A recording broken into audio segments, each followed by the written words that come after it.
On into I the need show. you for random share giveaway. Well, you don't have to actually be in here. Jordan, am I on yet? Yeah, 1 minute. 1 minute till the show. Okay. Yeah, you need to do the random share giveaway. I don't need to be in. No, you don't need to be sitting in here, but are you going to? I will do it. All right. I'll bring it to you. That's it. It's the only thing I asked. All right, I'll do that. I'm so happy I don't have to go to Oakland Saturday. All right. They showed a picture of it. A picture of what? Oakland Of Coliseum? the track. It's like a swamp. It's like covered. They didn't put any dirt out there, did they? I think they tried. They tried to put dirt out? Trying to, but there's just so much water. Yeah. Oh.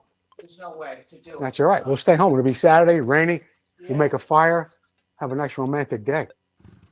Either that or I'll fix tanks. I don't know what I'm going to do. Whatever comes first. All right. Random share, that's it. I'll bring And we're going to start doing trivia giveaway books again, too. But not tonight. Make sure you get the dogs out here on time.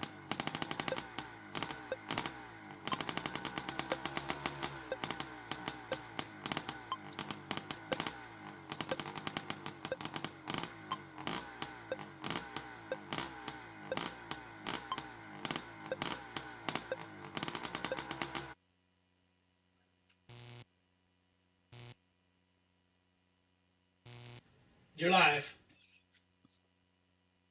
Let's get down to the starting line, and I'll tell you what you're going to see on tonight's show. And the next time, try this segment, we talk about sanding blocks in the Moto Showcase. A very interesting bull taco.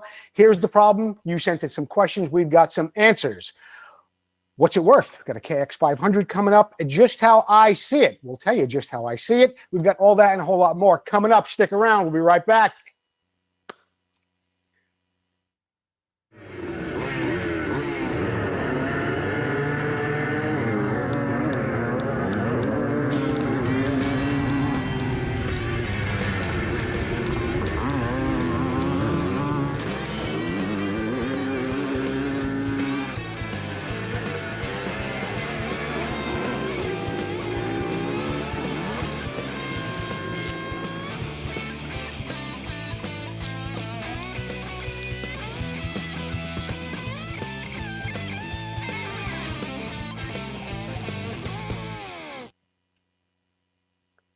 Good evening, everyone. You're watching Vintage Motocross Q&A, and I am your host, Joe Abadi. Thank you, Jordan, Chelsea, and Susie, for helping me put the show together, and thank you, the viewers at home, who are here with us live tonight, January 11th, I believe it is, at 6 p.m. Don't forget to keep sharing the show, whether you're on Facebook or you're on YouTube. If you are on YouTube, please comment Motion Pro, and we will have a random share giveaway winner a little bit later on tonight. You'll get a nice measuring device like this, compliments of Motion Pro. We're going to have some VINTCO stickers in real soon. I know you like those, but for tonight, you are going to keep sharing the show, and you'll get a nice little measuring device just like this. Our YouTube channel is going really well. We could always use some more help, though. So please subscribe to our YouTube channel, where you'll be able to see all of our past shows and all of our interviews. Please subscribe. You'll get a little alert just like this. It tells you when we're live. And the best way to watch the show, the way the pros are doing it, they're sitting back on their couch with their big screen TV, commenting through their phone. That's how they're enjoying Vintage Motocross Q&A. That's how they're doing it. Thank you to our sponsors. Some of them have been with us for 3 years now. Motion Pro, VINTCO, Preston Petty Products, Racer X, the International Motocross Museum, Northwest Mako CZ, and of course, Full Circle Racing. I've got a great little tip for you tonight on sanding blocks. Let's take a look at this, Jordan. In tonight's Next Time Try This segment, I want to talk to you about sanding blocks. Much like any other tool in any other industry, sanding blocks have evolved over the years. This is your old style block you might see in a body shop in the 50s and the 60s and the 70s. Of course, it is just flat, and if you wanted to sand the side of a car, a van, anything with a flat surface, this would be the tool that you would use. As time went on, we began to use things like this. It's a soft sanding block.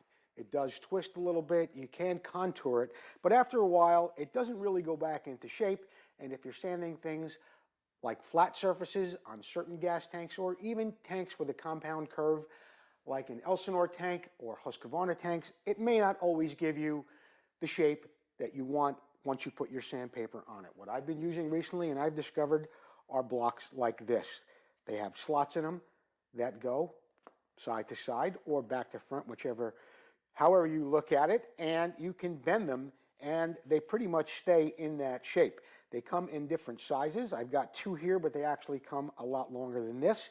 And when you go to put your sandpaper on it, and I like to use a paper like this, 3M with a sticky back, you can put your paper on like this. The paper is going to stay on there.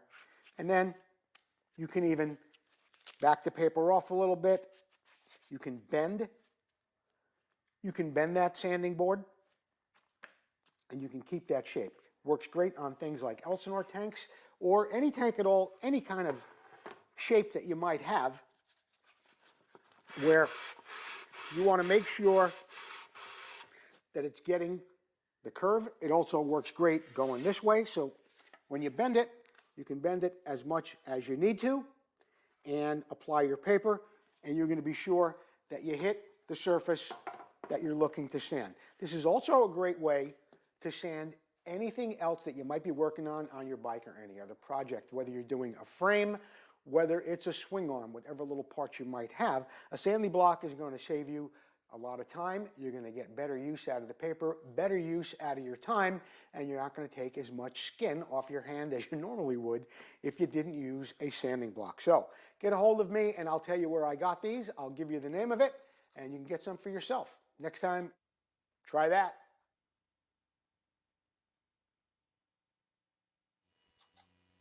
This week's VINTCO special. It's a 1982 to 87 IT 250, 83 IT 490, 83, 84 YZ 490, and 82 through 94 clutch kit. 99.95 comes with 6 steel plates, 7 friction plates, 6 springs, and guaranteed to exceed OEM in quality and in fit and in every way. Get yourself a new clutch for that Yamaha, available this week at VINTCO, just $99.95. In the Moto Showcase tonight, we are going to take a look at a very, very interesting Bultaco that was sent to us by J.C. Bacchus. He has put some very, very interesting details into this bike. I'll read to you about it while Jordan goes through the slides. Hello, Joe. Here's my Bultaco MK15 1980 250%. It's in the sales brochure. Jordan has a picture of the sales brochure of the way it's supposed to look like. I thought that was our first slide. It was the blue bike. Jordan, do you have that? There it is. MK15. It's supposed to look like that, but it was a very, very rare bike. So what JC did was, I used it to try and make, he used the brochure, I used it to try and make an interpretation of an MK15 clone. Only 5 were ever produced in the world. He also has another picture of 3 bikes here. The far one on the left of the 3 bikes in the photo is probably the closest to resembling the real deal. The other blue bike with the black wheels is the bike I vintage race. The red is kind of a Franken bike, but no expense was spared on that build. I handmade the down tube on all 3 of those frames. I handmade the swing arms on both the blue bike along with the miscellaneous trinkets and parts. Thanks for considering me and letting me know. If you let me know if you need any more pictures or anything else on the bikes. I love what you did here, JC, on the swing arm. And Jordan, if we can go back for a moment, there was a picture of a clutch cover that JC had cut out. There it is right there. And this is a Yamaha clutch cover. JC used a Yamaha engine in this bike, but he cut out that Yamaha emblem there, that insignia, and he replaced it with a Bultaco. There it is right there. He welded it in and it looked absolutely fantastic. The details and fit and finish of this bike, JC, are absolutely incredible. I want to thank you. He handmade the pipe too. Look at those pegs. The hardware, just the way everything fits on this bike is absolutely incredible. JC, I want to thank you for sending the bike in and allowing us to feature it here on the show. If you send me your mailing address, I will get you a coffee mug like this, compliments of Vintage Motocross Q&A and Preston Petty products. J.C. Bacchus, once again, an incredible bike that you sent in to us. Thank you so much. This week's Preston Petty special is 2 red front fenders for $99.95. That's 2 fenders for $99.95. The regular price is $59.95 if sold separately, so you get about 20% off. And let's not forget that Preston Petty products and Paul Stannard are still looking for dealers. So if you have a retail outlet, either online or you have a store, a shop, whatever it may be, get a hold of Paul Stannard and he will make you a dealer. Thank you for all you do for Sports Standard. Looking forward to seeing you at York in about 10 days. And here's the problem segment tonight. We'll take a look at a couple of questions that you have sent in. Jordan, what do we have up first? Tom Laurel, what is the remedy preventing well nuts in plastic gas tanks from spinning? We've had this problem on the show before. We've talked about it before. And the best thing that I have discovered, Tom, is a product called base repair sticks. They're also called PTOC sticks. But if you go to a ski shop, ask for a base repair stick. This is used on snowboards, on your skis, for repairing cracks or gouges, rather, that you might get when going down the slopes. It works really, really well with just regular flame from a lighter, or the kind of those extended lighters you use, like to light your grill and stuff like that. The stuff works really, really well. Heat it up just under that amount of flame. When it gets in there, it gets really hard, okay? And it flows really well too. So if you light one of those up, you can get it in those cracks around those well nuts, as you call them, and it's going to seep down in there. And when it hardens up, you're going to be able to get the bolt either out, if that's your problem, or more than likely they're spinning and you got it out, but you can't really get it to tighten up and get it back in. But that's what you want to use, base repair sticks. For snowboards, for skis, you'll find it in a ski shop. Thank you for the question. I hope that helps. Al Stewart, your advice on removing clear coat on my husking tank was awesome. I'm glad it worked out for you, Al. How can I protect it now without clear coat paint for riding until I decide what to do? Very, very simple. Best thing you can do is get yourself some clear number plate background. There's a picture of the tank. Yeah, that compound, that DuPont number 7 stuff will really take that clear right off. But you want to protect it because when you're riding it, your riding gear, your pants, mud, things like that are going to really, really scratch up that chrome and make it a whole lot worse. So cover it up with some, what do you call it? The number plate background, the clear stuff that you use to put on your number plates to protect your numbers. That's really, really the best way to do it. It's going to keep it nice, and make sure you cut it a little bit bigger though. Don't just cut it to cover the chrome. Cut it to go beyond that white stripe, beyond even maybe the maroon paint. Get it there as much as you can, because if you don't have it put on there really, really well, dirt can get behind it, water can get behind it, creates a little bit of a mess. But I'm glad it worked out for you, and that's my further advice on keeping it looking nice and fresh till you decide what you want to do. Thanks, Al. Motion Pro, they've got a great special going on right now, only available to Vintage Motocross Q&A viewers. There's 20% off everything in their catalog, everything. That's from tools, cables, controls, their pullers. We've got more tools in our shop that we have here from Motion Pro than you can imagine. But right now, through the 23rd of January, when you go to checkout, put in MP 2497. MP, as in Motion Pro, 2497. You'll get 20% off across the board. The more you spend, the more you save at Motion Pro. If there's any problem at all, give me a call, but I know that's the code. Thank you, Eric Clay, Chris Carter, and everyone at Motion Pro. Hey, I'm Brad Lackey, and you're watching Vintage Motocross Q&A. Be right back.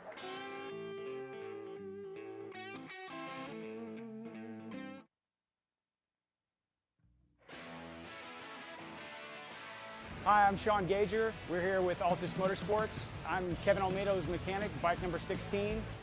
We wanted to kind of show off the Motion Pro wrenches and all kinds of different tools that Motion Pro makes.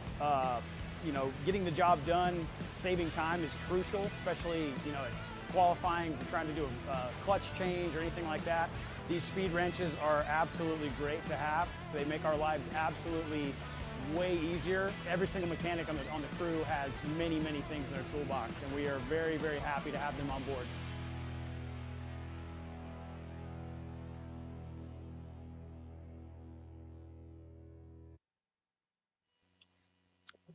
And What's It Worth segment tonight is brought to you by Full Circle Racing. What is it worth? This is the part of the show. I'll tell you what I'm going to do. Somebody gets the price of this bike without going over, I'm going to give them a little prize. We'll give away another one of these Motion Pro measuring devices. Okay, so I don't think last week when I did What's It Worth, I gave away anything. I'm sorry, but this week we'll give away one of those to a random share giveaway winner, and also to the person that gets closest to the price without going over, much like Bob Barker does on The Price is Right. What's It Worth? 1984 KX 500, and I will read to you what it says here until while Jordan goes through the slides. For sale is an absolute beast of a bike. Here is an unmolested original 1984 Kawasaki KX500. Two-stroke open-class motocross bike. It's a true vintage bike. The bike has the same owner for the past 30 years. It was put away clean for 22 years. I took it out of storage. I put in fresh fuel, fresh oil, and a couple of kicks. The bike started right up without any problem. I do have a couple of videos of the bike running. The tires are old, but the tread is kind of worn, but they are holding air at this time. The chain is dry. I would recommend the new front sprocket and a retention plate if you had any intentions of riding the bike. And there is no fluid leaks in the bike at all. The brakes are in good shape. There is one ball broken off of one lever on the bike. And yeah, the cylinder was bored. It has a Weisco piston. This is kind of funny, I think, in my opinion.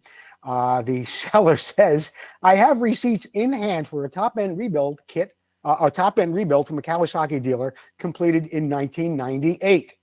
That was 25 years ago. But hey, he got a new top end in there, and I guess he wanted to let us all know about that. Gaskets, bearings, everything was new, and the bike does run. Could use a little TLC, but here it is. Ready to go. What is it worth? How much do you think that bike sold for? $1,500? $2,500? $3,500? How much did it sell for, Jordan?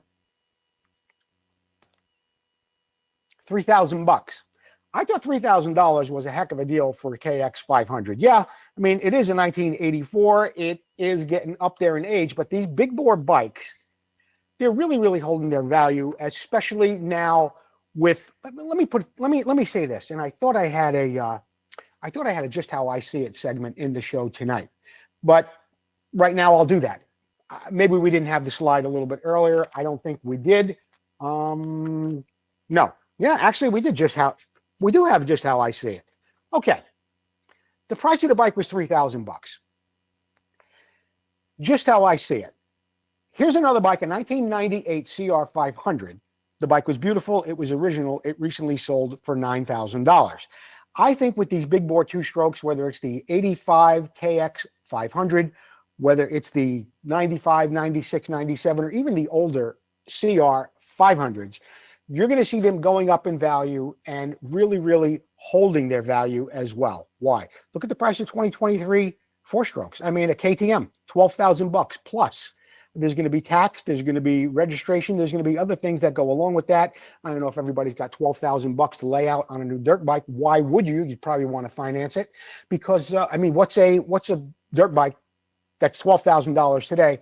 What's that worth a year, 2 years from now, 3 years from now? Certainly not going to hold its value. And, but look at the horsepower you get from an 85 CR or 88 CR 500. You get a lot of bang for your buck. And this bike here happens to be maybe the exception and not the rule at $9,000. But the two-stroke big bores from that 88 through 98 era, you're going to see a lot of those holding their value, getting money, and a lot of guys riding them. They're still competitive. They're still competitive in a lot of races in a lot of ways. So if you've got the talent to ride one of those bikes, I think you get a lot of bang for your buck. And that's just how I see that. Your comments are, of course, welcome. So there was just how I see it. I just didn't see it when it was coming. Thanks, Jordan. Full Circle Racing still has a great special going on. Powder coat your hubs front and rear, just $50 a piece. And for $10 more, Tom McAllister will do the backing plate as well. He's also got a great special going on for CZ backing plates. 6061 aluminum, just $179. If you don't want the CZ logo, just $169. That is from Tom McAllister at Full Circle Racing. Tom, thank you for the shirt and for all you do for us here at Vintage Motocross Q&A.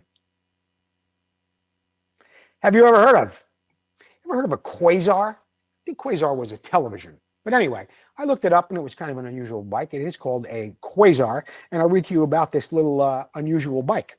It is a semi-enclosed feet-forward motorcycle created by Malcolm Newell, Ken Lehman, who made a number of similar vehicles. It repurposed an 850cc four-cylinder inline engine used by the Reliant Robin, a three-wheeled lightweight car. It was capable of cruising between 90 and 100 miles an hour and well over 100 miles an hour in optimum conditions. It's the Quasar, and the rider sits with his feet forward, changing the unusual position of the rider from the top of straddling the vehicle to inside of it and sitting a bit forward. Unlike most motorcycles, the Quasar is a cabin motorcycle with a roof which goes over the rider wall. Normally, not a problem. Tall riders and larger riders of modern helmets might have a problem fitting inside a Quasar. And it would be possible to carry a passenger if they were of diminutive stature. Although they had launched it publicly campaigned to gain interest in the bike, even after they began to receive inquiries, Wilson Brothers did not provide enough funds for the production of the bike or its demand between December 76 and October of 1979. Because it lacked funding, only about 21 Quasars were ever built. Only about 10 remain from what anybody knows about them. And the last count was around 2012, where they were only able to find 10 of these bikes. But there you have it, a Quasar. Ever heard of a Quasar? Well, now you have. We've got a great expansion chamber coming up from our buddy Butch Sandgrath, and I wanted to get it on the show last week. We kind of ran out of time, but I want to thank Butch in advance for sending this into us. I'm going to get my tricky little VCR tape out here. Jordan's going to... Okay, here we go.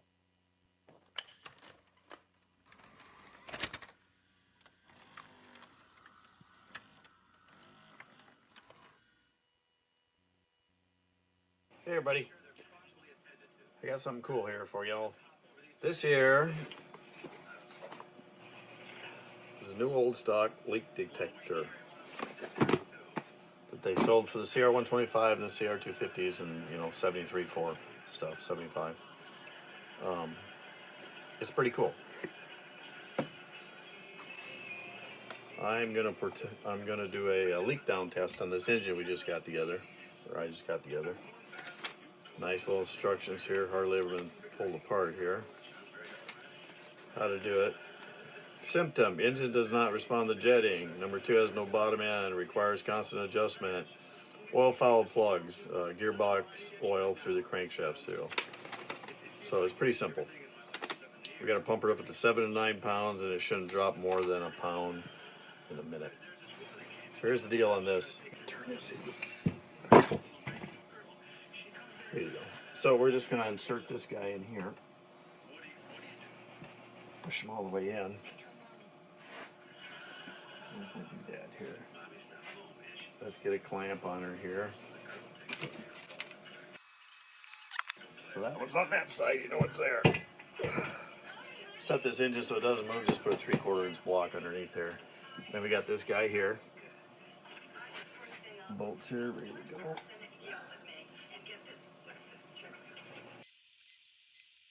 Okay. So let's snug these guys up.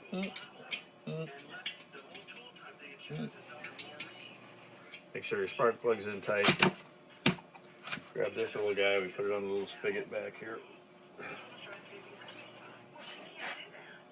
So we're going to put in, let's see how much we're going to put in, probably 6.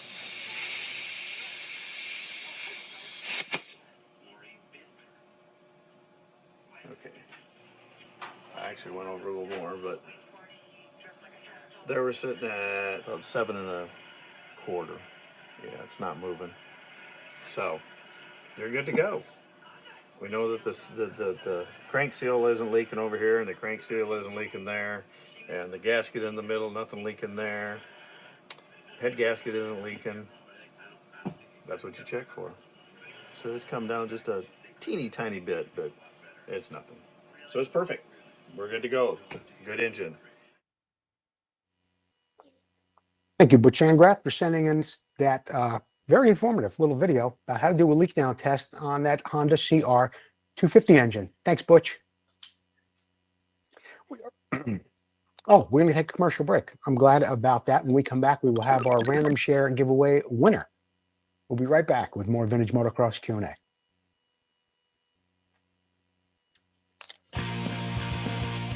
VINTCO, who already has a full line of vintage parts, now has air shocks that are an exact duplicate of the original air shocks so popular in the late 70s. So whether you're looking to build a full racer or museum showpiece, these shocks will give you that incredible 70s look and improve your bike's performance.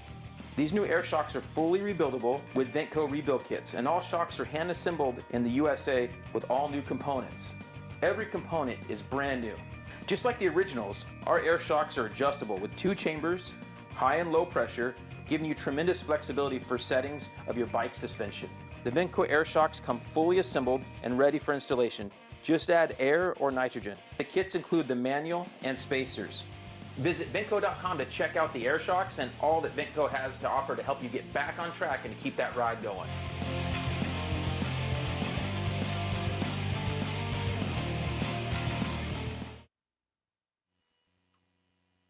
Great job by my buddy Jay Clark from VINTCO. Love those shocks. Our random share giveaway winner tonight is Susan Cash. Susan Cash, you are our tonight's random share giveaway winner. We're going to get you one of these beautiful little measuring devices, compliments of Motion Pro, okay? And because I can't see the monitor, or Susie isn't corresponding with me here on who got closest without going over on the What's It Worth segment, I'll post it on the page tomorrow. We'll all be able to see who got closest without going over. The price was $3,000, so whoever got closest, I'll be sure to contact you, and you'll get one of those Motion Pro rulers as well. What do we got up next, Jordan? This Week in Motocross History is brought to you by Racer X Magazine. Be sure to get a copy of it online or on your newsstand now. And thank you, Scott Wallenberg, for getting me a ticket last week at Anaheim. I appreciate that very, very much. This Week in Motocross History, 1961, a star is born. Future multi-time FIM World Motocross Champion George Jobet is born in Rétine, Belgium. In the early 80s, he was signed by Suzuki to help them reclaim the 250cc World Motocross title that had not been captured since Joel Robert won it in 1972. In 1980, Jobet got the job done before his 20th birthday. Jobet would finally get the title back again after not getting it for 2 years, beating Daniel Laporte in the last race in that class. That was in 1983. Of course, in 1982, as you know, Laporte won the World Championship. In 84, Jobet was hired by Kawasaki to race 500cc GPs and hopefully earn them the first world title in that division. Belgian Andre Malherbe, photographer. Oh, there's a great picture of Malherbe and Jobet. I don't think I had it here, but it is in my print. I'll post it on the page tomorrow. Very, very famous picture of Jobet jumping over the Hawkstone leap at a race in England. Anyway, George Jobet would eventually win three FIM 500cc World Motocross Championships, 1987, 91, and 92, but they were all on Hondas. In 2012, unfortunately, Jobet passed away of leukemia at just 51 years of age. I'm happy to say that I did get to meet George Jobet in Belgium, and he was quite a character. I got to spend a day with him. We had lunch. We saw his house. It was just a great time. Thank you, Brad and Lori, for that. There's the picture I was talking about a little bit earlier. The Hawkstone Leap, where Malherbe was in first. They were going through this big G out, and Jobet decided he wasn't going to go through that, and he was going to jump clear over that, and he did. Jumped over Malherbe, jumped over the big G out, and went on to win that race. Jordan, thanks for saving me on that one. Let's move on. 1979. Kawasaki Gold. The thriving CMC Golden State Series, a 7-race series, $24,000 in prizes, opened at Saddleback Park with plenty of factory stars there to make it more of a national than it was just a Southern California gathering. All of the major factory teams were represented, but none better than Team Kawasaki. Jem and Jimmy Weinert was there, and newcomer Jeff Ward topped the 250 and 125 class, respectively, while Yamaha's Rocket Rex Staten took the 500cc win over Kawasaki's newly signed Tommy Croft. And that's a picture right there, number 4, Tommy Croft on a Kawasaki. I thought it would be interesting to show that. We all remember Tommy, of course, from his days at Honda and his early days racing CMC events, but a lot of us may forget that about that time, Tommy did sign a contract with Kawasaki.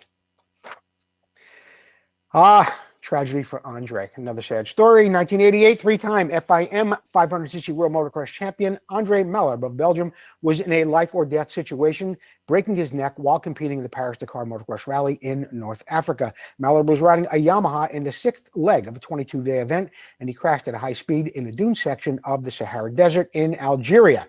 He was transferred to a hospital in Paris, and the crash left him with no feeling from his neck down. Malherbe went on for 34 years after that, and sadly, he passed away on November 24th of this year. But a three-time 500cc world champion, a big crowd favorite, Andre Malib. 34 years he went on fighting. And we lost him on November 24th of this past year. Both him and Jobé of Belgium. Well, they got like 8 world championships between them. That's it for this week in motocross history. We've got some announcements coming up. This is, of course, brought to you by the International Motocross Museum. Happy birthday, Paul Stannard of Preston Petty Products. There's a good picture of Paul and I. Where were we? I can't remember. Anyway, it was not so, the Preston Petty Memorial. That's right, Preston Petty Memorial down at the Hopestown reunion back in November. Paul and I were together, and we had a great time, had some dinner afterward. I'm looking forward to seeing Paul at the York Swap Meet on January 22nd. But in the meantime, happy birthday, Paul Stannard. Thank you for all you do for us here at the show. Oakland. If you haven't heard, the Oakland Supercross is canceled this weekend. Why? Because of rain, and the track would look similar to that if they actually had an opportunity to even make a track. From what I understand, some people were there. They told me that there's no way. It's nothing but mud. There's nothing that they can do to even make a track. The race has been rescheduled for February 18th. So if you got tickets, you'll use them on February 18th. We'll be back in Oakland, and I will be there on February 18th. In fact, we always have an opportunity for our listeners and friends of ours from the show. The Legend and Heroes Tour is going to be there again. And if you want to display a bike there, you can get a pass for the show. So get a hold of me. There's a limited amount that I can give away. It's not like it used to be where they were just giving them away handfuls at a time. First come, first serve, one bike, one pass for the show. Get a hold of me if you want to display a bike at the Oakland Supercross on Saturday, February 18th. It's coming up. York Swap Meet, January 22nd. That's a Sunday. I will be there. Paul Stannard will be there. Martina Falter-Cope, Barry Higgins, and Warren Reed. The night before is the Potomac Vintage Riders Banquet. I will be doing a little speech at that. So will Martina, Barry Higgins, and I imagine Warren's got a couple of things to say too. But the big day is Sunday, York Swap Meet. 375 vendor booths sold out. That's going to be a lot of parts, but there is still room in the bike corral if you want to display a bike in the show. There will be prizes. I think they give trophies first, second, and third. But you know what? There were so many bikes last year, so many bikes that I liked that were a little bit unusual that I wanted to give an award to. So I am going to be creating 3 awards for Vintage Motocross Q&A that I will be giving away at that event. So there you have it. We're going to have shirts for sale. Martina will be there, Warren Reed, Barry Higgins, I'll be there. We'll have a table set up. We'll be selling shirts, and we're giving away awards. Thank you, Bill Nazelrod, Mike Slate, and everyone from the Potomac Vintage Riders and the York Swap Meet. I have to go to Ontario, Canada, too. That is the 50th anniversary for Can-Am. That's happening August 18th, 19th, 20th.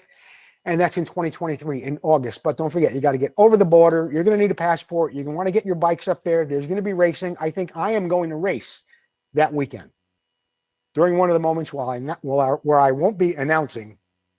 I'm going to race that weekend. So get ready. The Can-Am 50th reunion. Everybody that had anything to do with Can-Ams when they were getting started is going to be there. We're talking about Gary Jones, Marty Tripes. I think Dennis Mahan is going to be there. Jeff Smith is going to be there. There's going to be a lot of designers from the original bike. Every Can-Am that was ever produced is going to be there. They had some interesting flat track bikes as well as motocrossers. Of course, some road racing bikes as well. So if you were into Can-Ams, you want to make a plan now to get up there to Ontario. August 17th, 18th, 19th, and 20th. You're going to want to spend a day before, a day after. It's going to be a great time. Fun will be had by all. Finish Line is brought to you by Northwest Mako ZZ. Don't forget to get a hold of Alan Brown at Northwest Mako CZ. This week, I think they have a little special going on, $15.95. The Mako, the small clutches, they've got the plates. They got fiber ones. They have steel ones. They're $15.95 each. $15.95 each for the fiber ones. I'm not so sure about the steel. But anyway, Alan's got them. He's got them in stock. I may be paying Alan Brown a little bit of a visit when I get back there to York next week. Looking forward to it. Alan Brown, thank you for helping us out here at the show. Small Mako clutch plates, $15.95. Vintage Motocross Q&A t-shirts and hoodies are still available in gray and white. Perfect time of year to get those hoodies going too. Just a couple of bucks more. Vintage Motocross Q&A sponsorship opportunities are still available. Get a hold of me. I spoke to a few guys down at the at Anaheim last week. Teddy Boyko, Harry Clem, and they want to see a sponsorship proposal from me. They're thinking about coming on board, and I'm hoping that they will. We've got a few other things coming up as well. But if you want to be a sponsor of Vintage Motocross Q&A, like all of our other sponsors who are seeing some great results from the show, get a hold of me. I'll get you a sponsorship proposal package. I think that wraps it up tonight for us here at Vintage Motocross Q&A. I want to thank you for watching. Thank you, Susan Cash, for sharing the show. You're tonight's random share giveaway winner. We'll go look on the page tomorrow and find out who was closest without going over on the What's It Worth segment. Okay? I'm Joe Abadi. Thanks for tuning in. Gina and Rocco. Come on, Gene. Ooh. What about Rocco? Can you get him in here? Rocco. That was quite a leap. No?